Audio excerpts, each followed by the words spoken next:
Hello everyone, আসসালামু আলাইকুম। ইসমি জুম, ওয়েলকাম টু মাই আনাদার ভিডিওটা বেশ কয়েকদিন আগে করা ছিল, বাট আজকে ভয়েস দিচ্ছি। সকাল হতে না হতে আমার ফোনে ফোন আসে অপর পৃষ্ঠ থেকে, আমার মার ফোন। তো মার ফোন আসতে না আসতে আমি ফোনটা রিসিভ করি, আর যখনই রিসিভ করি তখনই আমার মা বলতেছিল সে নাকি অনেক বেশি অসুস্থ, তাড়াতাড়ি বাড়িতে চলে আয়, আমার অবস্থা ভালো না। তো এই কথা শোনার পর একটা সন্তানের কাছে কেমন লাগে বুঝতেই পারতেছেন। তো আমার কাছে খারাপ লাগলো, স্বর্ণা আমাকে সেটা বুঝতে দেয় নাই। স্বর্ণা আমাকে বারবার বলতেছিল কিছু হবে না, চলো যাই, রিল্যাক্সে থাকো, আন্টি ঠিক আছে, আন্টির সাথে আমার কথা হয়েছে। তো স্বর্ণা যখন আমাকে এই কথা বলে তখন আমার কাছে একটু ভালো লাগে, আমি একটু ডিপ্রেশন থেকে বের হয়ে আসি। আসলে আমি এমনিতে অনেক বেশি পেনে আছি, আর এদিক থেকে আমার মা অসুস্থ, আরো বিষয়টা বেশি খারাপ লাগতেছিল। অপরদিকে সাদিক অনেক বেশি অসুস্থ ছিল।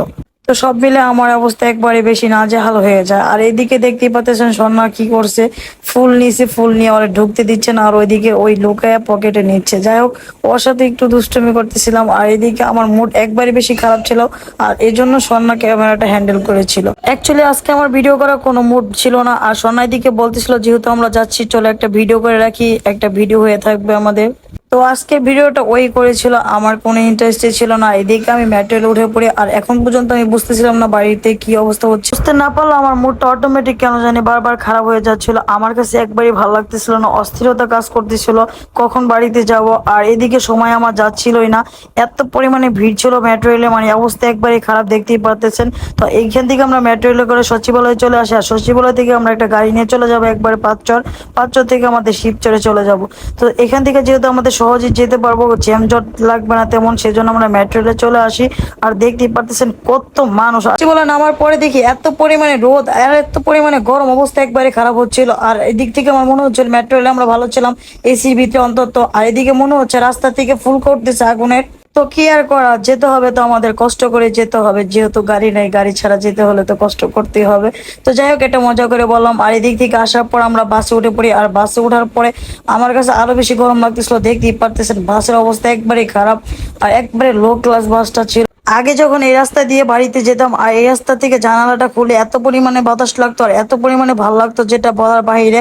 আর এবার যাওয়ার পরে দেখতেছি একবারে মনে হচ্ছে আগুনে হিট লাগতেছিল। তো দেখতে দেখতে চলে আসি পদ্মা সেতুর একবারে কাছে। এদিকে আসার পরে দেখতেই পাচ্ছেন পদ্মা সেতু থানার এখানে কত পরিমাণে বৃষ্টি নামতেছিল, আল্লাহর রহমতের বৃষ্টি। কিন্তু কি হবে, বৃষ্টি নামলে এত পরিমাণে গরম ছিল, আরো বেশি গরম লাগতেছিল। অবশেষে চলে আসলাম স্বপ্নের পদ্মা সেতু। তো পদ্মা সেতু পার হয়ে চলে আসলাম আমাদের একবারে বাড়িতে। তো বাড়িতে আসার পরে দেখি সাদিকা একটু সুস্থ, মোটামুটি খেলতেছে, কত সুন্দর।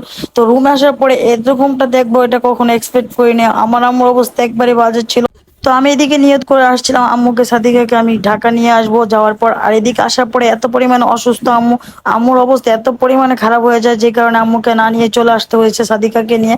আর এদিক থেকে দুইটা মানুষ অসুস্থ ছিল, যেহেতু সাদিকা অনেক বেশি অসুস্থ, পাশাপাশি আম্মুর অবস্থা আরো বেশি খারাপ। আর এদিক থেকে আমি যদি সাদিকাকে আম্মুর কাছে রাখি তো আম্মুকে অনেক বেশি বিরক্ত করবো, চিন্তা করলাম সাদিকাকে নিয়ে ঢাকা চলে আসি। আর এই গরমের ভিতরে সবাই অনেক বেশি অসুস্থ হয়ে পড়তেছে, তো বাড়িতে বলে আসছে আম্মু একটু সুস্থ হলে আম্মুকে দিয়ে যাওয়ার জন্য। আর সাদিকাকে নিয়ে আসার কারণ একটাই, সাদিকা অনেক বেশি অসুস্থ, সাদিকার অবস্থাও অনেক বেশি খারাপ, ও এখন বলতে পারতেছিল না, বাচ্চা মানুষ। তো ভাবতেছিলাম ওকে ঢাকা নিয়ে ভালো একটা ডাক্তার দেখাবো। আর এদিকে থেকে যাওয়ার পথে আমি অনেক বেশি টায়ার্ড হয়ে যাই, আমি আর সাদিকা দুজনে সন্ধ্যাগুলো ঘুমিয়ে পড়ি। তো এইদিকে আমি সাদিকাকে হাসানো ট্রাই করতেছিলাম, অনেক কিছু বলতেছিলাম। সাদিকার মুড একবারে বেশি খারাপ ছিল, আর যেহেতু ওর নানুকে রেখে আসছে ওর মন আরো বেশি খারাপ হয়ে যাচ্ছিল। আর মন খারাপ কেনই বা লাগবে না বলেন, আমারও মনটা অনেক বেশি খারাপ ছিল, মানে ভিতর থেকে একবারে বেশি কষ্ট হচ্ছিল, কিন্তু কাউরে বুঝাইতে পারতেছিলাম না। আমি যদি নিজে ভেঙে পড়ি ওদেরকে কে সামলাবে, এই থিঙ্ক করে আমি মনের ভিতরে কষ্ট নিয়ে চলে আসলাম বাসার উদ্দেশ্যে। এদিকে আজকে যে শুক্রবার আমার মাথায় ছিল না এটা, আমি গাড়ি থেকে নেমে পড়ছি গুলিস্তান। তো গুলিস্তান থেকে ভাবছিলাম আগে মতিঝিল যাবো, মতিঝিল থেকে মেট্রো রেলে বাড়িতে চলে যাবো একবারে। আমরা মতিঝিল আসার পরে দেখি মেট্রো রেল বন্ধ। তো যাই হোক, বিপদের উপর যে বিপদ আসে এটাই তার বড় প্রমাণ। তো কিছু করার না, একটা চেঞ্জ নিয়ে চলে আসলাম বাসার উদ্দেশ্যে।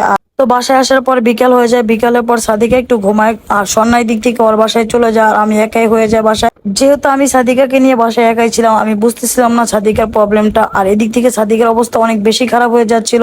যখন রাত বাজে 2টা তখন সাদিকার অবস্থা একবারে বেশি সিরিয়াস হয়ে যায়। তখন আমি না পেরে আমার ফ্রেন্ডদেরকে ফোন দিই, ওদেরকে রাত্রে আসতে বলি। তো ওরা আসার পরে আমাদেরকে ডাক্তারের কাছে নিয়ে আসে। আর আসার পরে একটা দোকানও খোলা পাচ্ছিলাম না, এরকম সময় আমরা আসছিলাম।